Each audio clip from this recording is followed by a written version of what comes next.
So we've done a couple of things this morning that lie outside our usual services here. So first I led you through a thing called a Buddhist service called Feeding the Hungry Spirits, and you could also translate that as ghosts or shades. So when someone lives a life consumed by greed and craving, addiction, greed for money, things like that, then when they pass away, they may become a hungry ghost.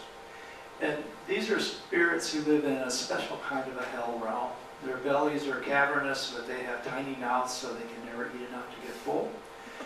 And to make things worse, when they try to eat, sometimes their food will turn into something disgusting unless they're receiving the food as an offering from someone devout. So I'm not going to ask you to believe that this is literally true, but it's a useful spiritual practice. We can recognize that giving ourselves over to craving leads to a bad end. And we can also recognize how others suffer because of their own cravings. And then we can vow to help them when we can. And we can see how our own kindness can help us, but also help others who are less fortunate and ultimately transform our world. So we have some food here. We made it possible for some hungry ghosts to get fed. So we do this offering at White Sands Buddhist Center every Sunday. But this time of year we do a special one at least once to help some hungry ghosts transcend the realm in which they currently reside. And this happens during a holiday observance that's pretty universal in different Buddhist traditions, which involves setting aside a period anywhere from a few days to a few weeks to spend honoring your ancestors. So the idea is that during that time, the gates of hell open on the first day of what's called Ghost Month. And ghosts can leave and kind of take sort of like human form and wander the world the way they did when they were humans. And so they don't have any place else to go, so they go to their former homes during this period. So as Rita mentioned, some Christian traditions have a period that's something like this, like All Souls Day, commemoration of the faithful departed. And as you probably know, Halloween is related to these kinds of practices. So while this is fairly universal, in Buddhist cultures, this commemoration happens at slightly different times from one place to another, partly because different Buddhist cultures use different calendars, but also because this sort of common practice comes out of different scriptural traditions. So in Thailand, this is called Sart. And Thailand and some other Southeast Asian countries go by their own lunar calendar. And so this year Sart falls in September. In Japan, it's Oban, which was August 13th to 16th. And in a lot of Mahayana countries, including Vietnam, it's called Ullambana, which happens during the 7th lunar month of the lunar year. So we're kind of in the middle right now of the Ullambana season. And so in China, the big Ghost Festival, which is kind of the climax of Ghost Month in China, that was yesterday. So regardless of what you call it or what day it falls on, this is an opportunity to practice gratitude toward our parents and our other departed ancestors. And the name of the observance, Ullambana, is taken from the title of a sutra called the Ullambana Sutra, in which the Buddha was talking about how we can repay parents and other ancestors for the care that they gave us and for making it possible for us to be here now. So traditionally, the sutra was said to have appeared in India and then been translated into Chinese, but scholars say that now that it was probably written in Chinese around the 6th century. In any case, it's since become an integral part of Buddhist practice in many places because it teaches a couple of very important concepts. The benefits of filial piety and the value of generosity. And so the ceremonies that grow out of this really are designed to give us an opportunity to practice both of those things. So the sutra itself, the Ullambana Sutra, is not too long. I can sum up the story fairly quickly. So the Buddha had two key disciples. If you ever go into some of the big temples, you'll see a big golden statue of the Buddha, and then either side there are monks kneeling or sitting alongside of it. And those monks are Sariputta and Moggallana. And so the Sariputta sits on the Buddha's right, and Moggallana Moggallana sits on his left. And these were people who very quickly became very advanced practitioners, and they were sort of the Buddha's right hand and left hand man. So according to this sutra, they were all staying at the same monastery for a little while. And Moggallana had achieved a certain level of wisdom. He's a very advanced meditator, and he actually had developed psychic powers. And so he decided that he wanted to find out what happened to his parents, who were both deceased. And so he used his psychic powers to start going around to the different realms and visiting them and looking for his parents. And he found his father in heaven. And then he found his mother had been reborn a hungry ghost living in one of the hell realms. But before he had ordained, Moggallana had been a very wealthy business person. And then when he became a Buddhist monk, he left everything to his mother for her support. Unfortunately, she reacted to this windfall and to his kindness by becoming very greedy and very stingy. And even to the extent of not making offerings to monks like Moggallana when they came around and that kind of thing, and being rude to them and mean to them. So now in the next world, he saw her sitting in the middle of a fire with a pot of boiling oil on her head.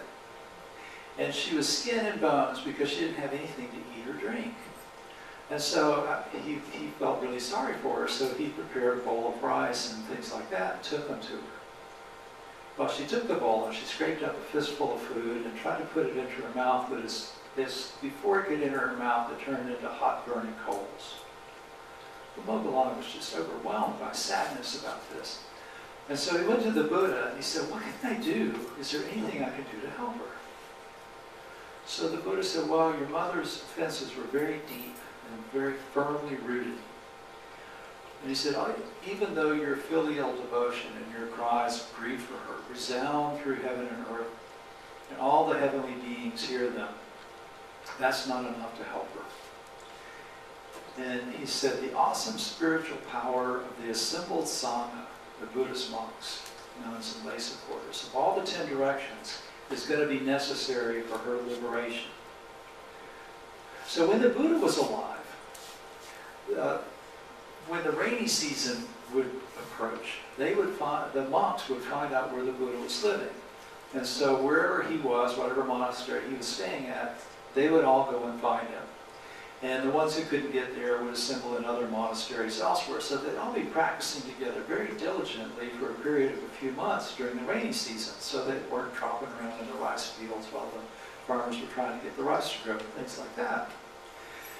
And so, since they'd be all meditating together and listening to the Dharma and practicing together and all of that, these exceptional people, some of whom were fully enlightened, basically Buddhas themselves, would be doing all this good stuff all at once. And so there would be all this merit, all these blessings from this goodness being accumulated all at the same time.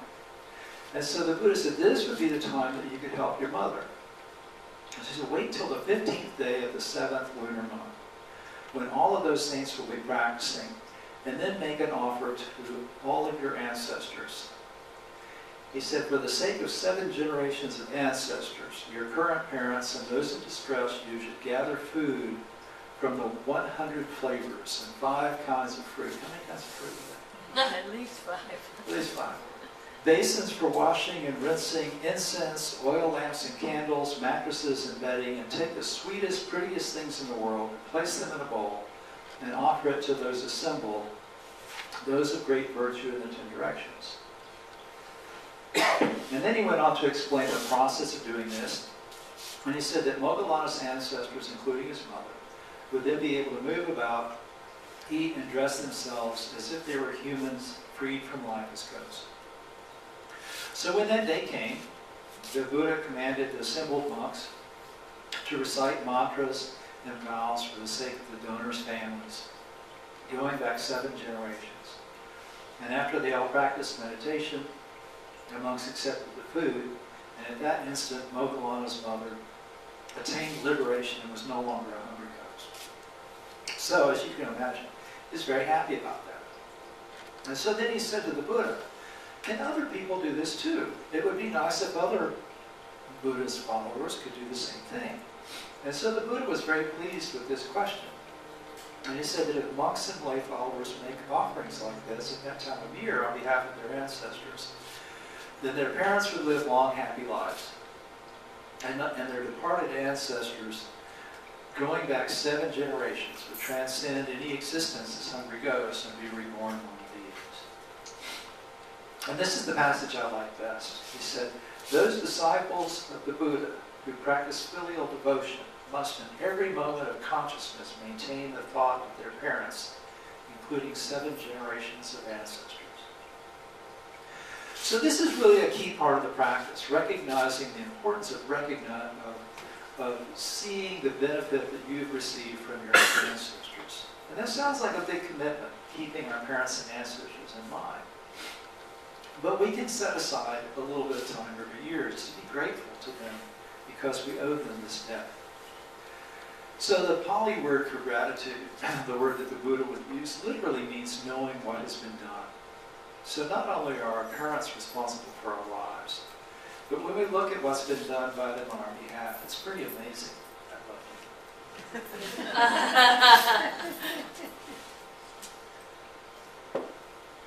you. Usually I think I hadn't had one of those up here, and I never need it. So I didn't put one up here, so I needed it. Anyway, think about this. You know the average infant goes through about 4,000 diapers in a year?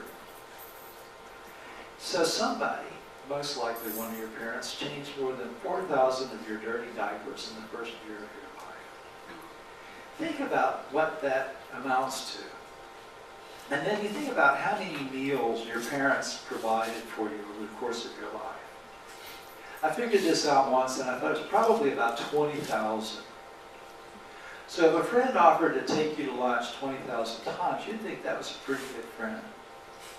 Well, the Buddha considered gratitude to everyone important, but especially gratitude to those who care for us that way, like our parents. And so he said that the hardest people to repay are your mother and father. That even if you were to carry one on one shoulder and the other on the other shoulder for 100 years, you wouldn't be able to repay your debt to them.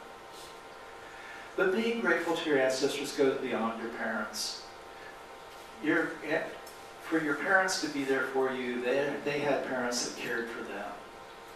So I would think about, for me to be able to stand here and talk to you today, thinking back 7 generations, you've got people who left places like England and Ireland, traveled across the ocean, and established lives here and things like that.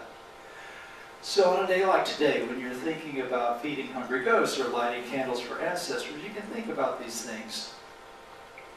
So at the Thai temple, people will honor their ancestors by doing things like, they'll go and make offerings to monks during an alms round. And some will go for refuge and take the precepts and things like that. A lot of them will give up meat for 9 days. And some of them will buy like livestock and set it free, things like that, just to create additional merit, which they can then give to their ancestors. In Japanese Buddhism, we observe a thing called oban, and for several years we've done that at the prison where I go to. And it's become one of the most meaningful services we do there. During that service, we do some chanting and all that kind of thing like I did here. But also, there's joss paper you can buy that burns very cleanly. It has some gold on it. And the idea is that you burn this, and then your ancestors can use the gold in their next life. Well, whether you believe in that or not is kind of irrelevant. As you can imagine, these inmates, most of them have lost touch with their families, and some of them have had ancestors die, and they were not able to be with them at the time. And so for them, this is a way to really get some sense of closure and connection to the people who have passed before them. So to repay your ancestors, I encourage you to make offerings on their behalf. We did this when we fed the hungry ghosts. You did this when you offered them light. The Buddha once said that the best way to express your gratitude was by helping your ancestors develop conviction, virtue, generosity, and discernment. Well, we can't really give that to someone else, but we can develop those things in ourselves. And when we do this, then the effort that they put in for our behalf can spread out from us and benefit the rest of the world. And so that way, you transform the goodness that you received from your ancestors into goodness for all. And thus the sacrifices you made on your own behalf, that you make on their behalf, will benefit countless beings. So I'm going to close with a poem. This is called Hungry Shades Outside the Walls, and this comes from the Palatka. And I'm just going to read an excerpt from it. But it's just beautiful. And I think whenever I hear this, it helps me remember to honor those who've gone before. Outside the walls they stand in a crossroads. At doorposts they stand, returning to their old homes. But when a meal with plentiful food and drink is served, no one remembers them. Such is the karma of living beings. Thus those who feel sympathy for their dead relatives give timely donations of proper food and drink, exquisite, clean, thinking, may this be for our relatives, may our relatives be happy. And those who have gathered there, the assembled shades of the relatives, with appreciation give their blessing for the plentiful food and drink. May our relatives live long, because of them we have received this gift. We have been honored, and the donors are not without reward. Thank you for your attention.